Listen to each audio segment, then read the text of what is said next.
Bonjour à tous et bienvenue sur la chaîne YouTube du Journal du Real. Alors oui, nous sommes en période de Coupe du Monde, mais on n'allait pas non plus vous laisser sans vidéo. On est ensemble aujourd'hui avec Guillaume. Guillaume, comment tu vas? Bah écoute, ça va très bien et toi?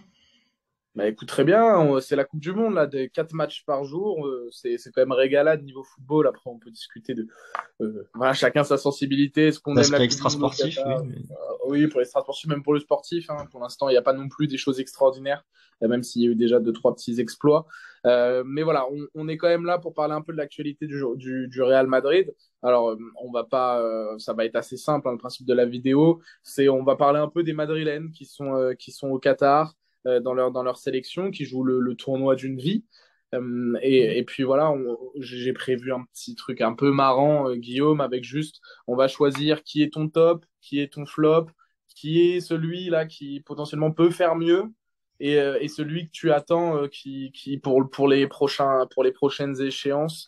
Voilà, ce petit jeu parmi tous les joueurs. D'ailleurs, c'est vrai qu'en faisant la liste bon, on le savait déjà, mais là, on s'est posé un peu et on a fait la liste, toi et moi, ensemble. On a remarqué qu'il n'y avait pas énormément, au final, de joueurs du Real Madrid convoqués. Je crois qu'ils sont 11 cette ils saison, sont, ils si je sont à ne peu près, un m'abuse peu pas. plus de la moitié de l'effectif est convoqué à la Coupe du Monde. Mais surtout, il n'y en a que 9 qui étaient titulaires sur les matchs, Ouais, ouais, c'est que ça. 10 qui étaient titulaires avec Vinicius sur les matchs de la Après, première journée. après Karim Benzema s'est blessé. Voilà, donc ça c'est le gros point noir pour l'équipe de France, mais aussi pour Karim Benzema qui jouait probablement sa dernière Coupe du Monde. Et pour la petite histoire, on touchera peut-être un mot sur deux, trois anciens du Real Madrid, parce qu'on est nostalgique de certaines choses ici. Alors Guillaume, tiens, allez simplement, après ça sera également à mon tour, ton flop là de cette première journée de Coupe du Monde? Alors, il a été élu homme du match, bizarrement, si je peux me permettre, mais ce serait Luka Modric parce que j'ai vraiment pas trouvé qu'il a réussi à porter son équipe, à amener un truc en plus. Il n'a pas nécessairement fait une performance mauvaise si on considère que c'est un joueur lambda, mais quand on considère que c'est le patron et qu'on considère aussi sa dernière Coupe du Monde avec la Croatie en 2018 par exemple, je trouve que sa performance était vraiment en deçà de ce qu'il pouvait proposer, de ce qu'il aurait dû proposer aussi pour mener son équipe à la victoire. Et donc je mettrais Modric, même si son match n'est pas catastrophique non plus, il est simplement, je dirais, médiocre, entre médiocre et mauvais, entre un 3 et un 4 sur 10. Contre le Maroc, hein, on Exactement. précise, c'était contre le Maroc. Et d'ailleurs, les trophées d'homme du Le match, milieu, vous le milieu pourrez marocain a bien également. travaillé, hein, quand même. Oui, et les, Pas ça. les, les trophées d'homme du match décernés par la FIFA ou par ne sais-je, on pourrait en faire une vidéo également parce que bon, pour l'instant, c'est pas incroyable. Moi, je vais partir sur Federico Valverde. Alors, c'est un peu dur également. Il faut savoir qu'il n'y a aucun Madrilène qui est vraiment passé en travers de son entrée en compétition, voire il y en a qui ont fait des bons matchs, des très bons matchs même. Federico Valverde, juste parce que voilà, on attendait mieux de l'Uruguay. On sait que c'est pour moi, enfin, c'est le meilleur joueur de sa sélection. Donc contre la Corée du Sud, ça aurait pu normalement être un peu mieux. Il touche la barre. C'est lui qui se crée quand même les occasions. Mais j'aurais aimé qu'on voit en tant que numéro 10, toi je sais que ça t'avait beaucoup marqué, que tu l'avais vu jouer, son plein potentiel offensif dans des dispositions différentes de celles dans lesquelles il est au Real Madrid. Oui, bah il a quand même failli marquer le but de ce début de compétition. Et si la frappe elle est 10 centimètres à droite, ce serait peut-être notre top finalement, actuellement. Ouais, Tellement une action aurait pu changer. C'est qu'il a pris longtemps dans ce match à se mettre en route. On dirait presque que jusqu'à la 75e, il était à 50% de ses capacités, que sur la fin de match, il s'est mis à fond. Et il avait vraiment du mal à jauger, à prendre la mesure de son adversaire, de la compétition, de l'enjeu. Donc peut-être que la fin de match qui était quand même meilleure de sa part dans l'effort et dans les choix va peut-être lancer sa compétition finalement. Donc on verra ça au deuxième match de l'Uruguay contre le Portugal. Ce sera un autre morceau en plus que la Corée du Sud. Mais en tout cas, pour l'instant, oui, un match moyen de sa part. Il y a aussi Rudiger qu'on peut nommer quand même dans les matchs moyens. Il n'a pas réussi il a pas réussi c'est un à bon être match, hein. décisif. Il a pas réussi à être décisif quand même. Son équipe perd. D'ailleurs, c'est le seul joueur du Real Madrid, si je me trompe pas, qui perd son C'est ça, premier match. c'est ça, Oui, c'est ça. C'est le seul qui perd son exact. premier match.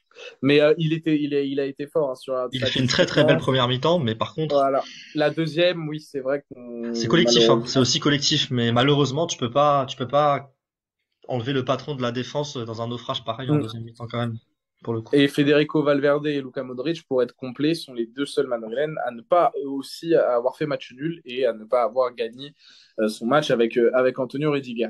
Allez, avant de passer au top, le joueur là que t'en attends quand même un peu plus, ça a été bon, c'est pas un flop, mais t'en attends plus. Ça aurait pu être Valverde d'ailleurs, j'aurais pu le mettre dans cette catégorie, mais. Je dirais Tchouaméni du coup. Je pense que c'est le choix logique et au vu des noms qui restent. Les autres, je dirais qu'ils ont fait une performance au moins bonne, voire remarquable. Donc je dirais Tchouaméni qui n'était clairement pas l'un des meilleurs joueurs de l'équipe de France. Il n'a pas fait un mauvais match non plus. Il a fait un match moyen et il pourrait chercher à plus s'imposer, plus peser sur la rencontre. On a vu Griezmann peser lui énormément sur la rencontre devant lui. Rabiot? Et on a vu Rabiot, surtout après une entame de match très difficile de Rabiot, se mettre dès son but dans le bain et faire une rencontre très bonne. Et Tchouaméni, on pourrait attendre au moins, au minimum, un match du même acabit que celui des deux autres compères du milieu de terrain que sont Griezmann et Rabiot sur ce match. Donc il faudrait juste qu'ils se mettent au niveau. Après, il n'y a rien de choquant face à l'Australie. La France n'en avait pas besoin qu'ils fassent un grand match. Donc espérons que ce soit plus parce que une question de contexte qu'il n'ait pas fait un grand match qu'une réelle contre-performance. Mais j'en attends un petit peu plus, oui. On a, allez, moi je partirais sur Rodrigo. Alors il est rentré en cours de jeu. Je ne sais pas s'il aura énormément non plus de temps de jeu dans des matchs coup près avec le Brésil, mais je pense que dans cette poule qui a plutôt bien débuté, parce que pour moi ils battent quand même la grosse nation de leur poule, la Serbie, lors de ce premier match de 0. Neymar est blessé.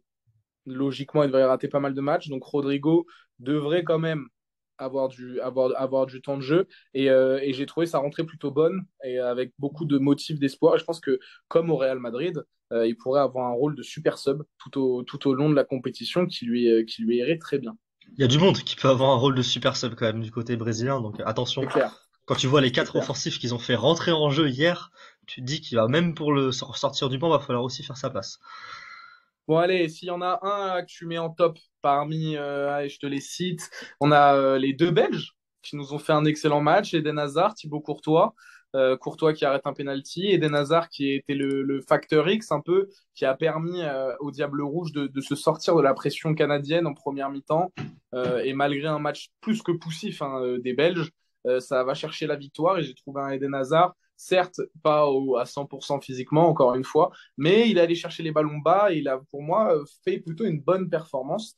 On a aussi Vinicius, double passeur décisif hier, et Asensio, le GOAT, buteur avec l'Espagne en tant que faux numéro 9.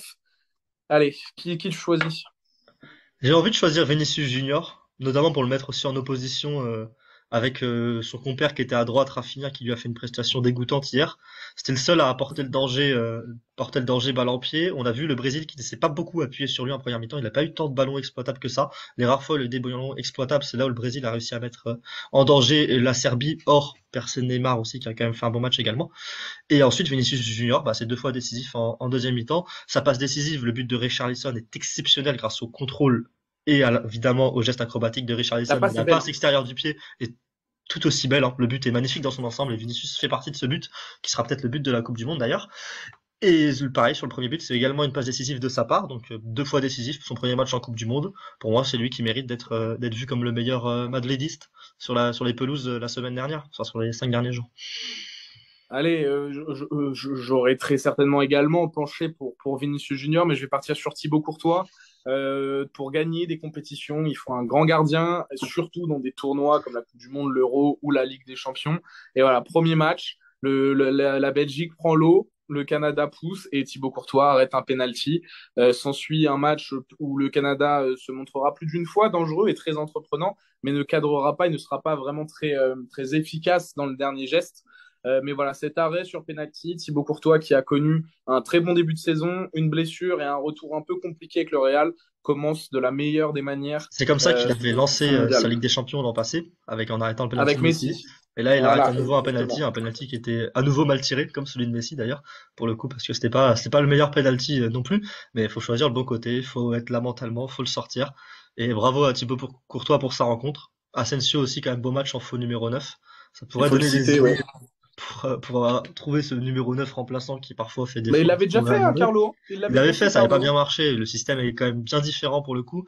Et il a vraiment les qualités qui matchent bien avec ce qu'il y a autour de lui dans ce système-là. Je trouve ça plus intéressant que Morata Asensio en 9 pour l'Espagne. Je pensais pas dire ça un jour. Je pensais pas dire du bien de l'Espagne d'ailleurs un jour. Mais en tout cas, match vraiment intéressant de sa part. Ses qualités ont été bien exploitées. Il a marqué un but. Donc bravo également à Asensio qui va avoir quelques chiffres en plus peut-être sur son futur contrat, que ce soit au Real Madrid ou que ce soit au Barça, où Pedri, je crois, vient de faire un appel de pied dans la presse d'ailleurs à Asensio en lui disant qu'on veut recruter des bons joueurs au Barça, et il en fait partie des bons joueurs. Donc, bon.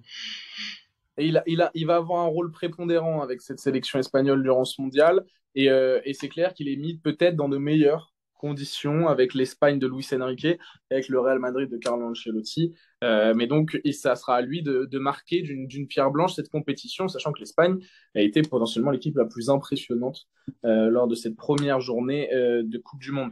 Un petit mot peut-être aller sur les deux joueurs qui n'ont pas joué. Dani Carvajal, trois joueurs pardon, qui n'ont pas joué. Dani Carvajal avec l'Espagne est resté sur le banc. Eder Militao également. Thiago Silva, Marquinhos. On sait que Tite, voilà, il ne bougera pas cette charnière, même si Militao est peut-être actuellement en top 3, top 4 des meilleurs centraux au monde. Euh, J'avais un peu envie de parler rapido, d'évoquer le cas d'Eduardo Camavinga. On sait qu'il a été touché avant le match contre l'Australie. Il n'est pas rentré en jeu, ça c'est loin d'être dramatique, c'est pas le point. C'est qu'il s'est entraîné arrière gauche. Bah oui, Lucas Hernandez se blesse, Et Théo il a Hernandez marqué. est le seul latéral de l'effectif de l'équipe de France. Et selon des informations d'RMC ou autres, Eduardo Camavinga serait potentiellement le remplaçant durant cette Coupe du Monde Ouais. de Théo Hernandez au poste d'arrière gauche. Le contexte, c'est que l'équipe B de l'équipe de France, donc les remplaçants, ceux qui n'ont pas joué contre l'Australie, ont fait un match amical contre une équipe locale. Et Kamavinga a joué titulaire arrière gauche dans ce match-là et a marqué un but et a fait une très bonne prestation d'ailleurs d'après ce qui en est ressorti, a fait une bonne prestation d'après ce qui en est ressorti. Bon, c'est un peu du bricolage quand même hein, pour le coup, Kamavinga arrière gauche. Après, si il peut avoir plus de temps de jeu en ayant la double casquette milieu de terrain remplaçant et arrière gauche remplaçant, bien à lui, puisque plus il aura de temps de jeu, plus ce sera bénéfique d'un point de vue de fan et de suiveur du Real Madrid pour le coup. Mais après, bon, est-ce que c'est une bonne idée? Est-ce que c'est de le mettre dans de bonnes conditions que le faire ses premières minutes en Coupe du Monde au poste d'arrière gauche? Je suis pas convaincu non plus. Mais on verra. Ouais, et moi, tu sais quoi, tu sais que le pire, c'est que ça m'intrigue. Oui, c'est intriguant par contre. J'avoue que j'ai envie de potentiellement voir sur une ou deux séquences Eduardo Camavinga à ce poste. C'est marrant, mais voilà, c'est le petit fun fact du jour, même si je suppose que vous étiez déjà au courant, vu que c'est sorti sur les réseaux sociaux, il y a quand même un petit moment maintenant. Allez, pour conclure cette vidéo, petit truc assez marrant, j'ai envie Se de donner le parler des sourire. historiques. Voilà, un peu envie de parler des historiques du Real. Alors oui, ils sont plus au club, mais quelqu'un comme Casimiro, par exemple, quel match hier contre la Serbie, moi je l'ai trouvé incroyable. Alors oui, Richarlison met un doublé, dont un but fantastique. Vinicius fait deux passes décisives. Richarlison naturellement était l'homme du match. Mais moi, Casimiro dans le jeu, oh, elle a fait du bien. Hein. La petite frappe en finesse là.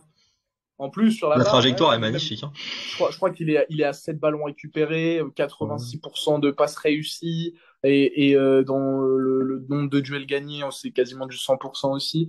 Il est vraiment l'équilibre de l'équipe du Brésil, qui, sur le papier, est l'équipe la plus déséquilibrée possible. Et grâce à Casimiro, je pense que, comme on s'était dit hier en rigolant, je pense qu'il n'y a que Casimiro au monde qui peut permettre à une équipe comme le Brésil d'être actuellement équilibrée. Et l'autre point intéressant, c'est que quand il y a eu la rentrée de Fred et qu'ils sont vraiment passés sur un 4-2-3-1 pur et dur plutôt qu'un Casemiro seul en 6 avec Paqueta et Neymar devant lui, et ben on a vu Casemiro être un peu plus haut sur le terrain aussi. On l'a vu faire une passe magnifique dans la surface. On a vu faire sa frappe à l'entrée de surface aussi à l'entrée de Fred. Et il a eu un rôle presque de numéro 8 où Fred était le 6 et Casemiro le 8 par moment. Et c'était assez intéressant. Et on a revu encore une fois le fait que ce joueur a aussi des qualités techniques et qu'il n'a pas que les tacles à faire valoir sur un terrain de foot. Ouais, j'avais envie de deux petits mots, enfin des petits mots sur deux joueurs encore. Voilà, Benzema est blessé, mais la BBC, ses deux compères de l'époque de la BBC, eux, sont présents. Gareth Embarqué. Bale, buteur avec Ouais. le Pays de Galles qui va décrocher le match nul contre les États-Unis. Par contre, Poulpe. malheureusement, là pour le coup, on parle juste après le match contre l'Iran que j'ai pu voir. Il est content d'être dans un pays du Golfe et pas pour le football, on va dire. Voilà. Parce que bon, Mais, c'est euh, compliqué son mais match Gareth, là pour le coup. Ouais, son équipe l'a pas ah aidé, ouais. mais ouais, vraiment 36 ballons touchés sur l'ensemble de la rencontre. Alors que c'est censé être lui quand même le leader technique, le leader offensif de cette équipe. Très compliqué ce match. Hein. Il y a deux trois fois où il s'est un peu battu. Il y a eu deux trois ballons intéressants, Mais mais très compliqué comme même match. contre Le les premier match aussi, États-Unis, il hein. était. Hein. D'ailleurs, le premier match Même contre aussi, il les était. États-Unis, c'était pas incroyable. Hein. C'était pas incroyable non Juste, plus. Il y a le il marque son penalty. but. Il le Voilà, provoque on a envie quand de le même. citer. Il le provoque comme un roublard d'ailleurs, une Ouais. faute qui est débile de l'américain, mais lui il fait exactement le petite touche qu'il Ce qu'il faut. faut faire. Et c'est vraiment son but pour le coup, donc c'est quand même une belle action de sa part. Mais par contre, oui, très compliqué contre l'Iran aujourd'hui. Je pense que ce sera aussi très compliqué contre l'Angleterre. Donc voilà, Bale, une dernière danse. Il a mis son but. Il a quand même eu son petit moment de gloire avec ce but en fin de match contre les États-Unis. Mais malheureusement, je pense que ça va s'arrêter en poule parce que le Pays de Galles propose un football difficile.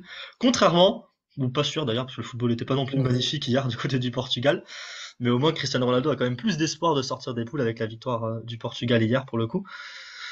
Voilà, on a entendu le su retentir au Qatar, ça fait plaisir. On l'a entendu deux fois, puisqu'un Ghanéen également l'a fait ensuite, après avoir marqué le but du 3-2. Mais en tout cas, match de Cristiano Ronaldo clivant, j'ai envie de dire. Ça lui va bien, comme, clivant comme adjectif sur sa Ouais, performance. on avait envie rapidement ouais, de toucher deux mots sur Cristiano Ronaldo. Premier buteur au chômage de l'histoire de la Coupe du Monde, premier joueur à marquer dans 5 Coupes du Monde, dans cinq Différente. éditions de la Coupe du Monde. Donc voilà, enfin, il est à la chasse au record une fois de plus. Alors oui, c'est pas un match incroyable, il provoque un penalty litigieux, il le transforme. Et puis voilà, son Portugal s'impose 3-2 et on va voir si Cristiano Ronaldo pourrait aller chercher une Coupe du Monde potentiellement pour son pays. Ça sera le plus grand exploit de sa carrière. Merci C'est tout ce que je Guillaume. souhaite, hein, évidemment, en tant que Oui, bah Portugais. oui, toi, voilà, oui, voilà.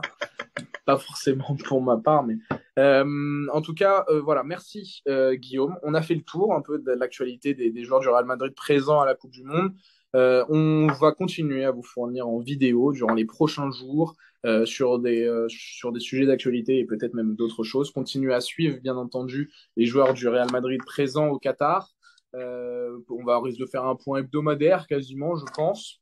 À voir s'il y a d'autres actualités un peu plus chaudes. On souhaite un bon rétablissement à Karim Benzema et qu'il nous revienne en forme après la trêve et que tous les Madrilènes performent durant ce mondial et du temps de jeu, Kamavinga, Dani Carvajal, Eder Militao et que les autres continuent sur leur lancée.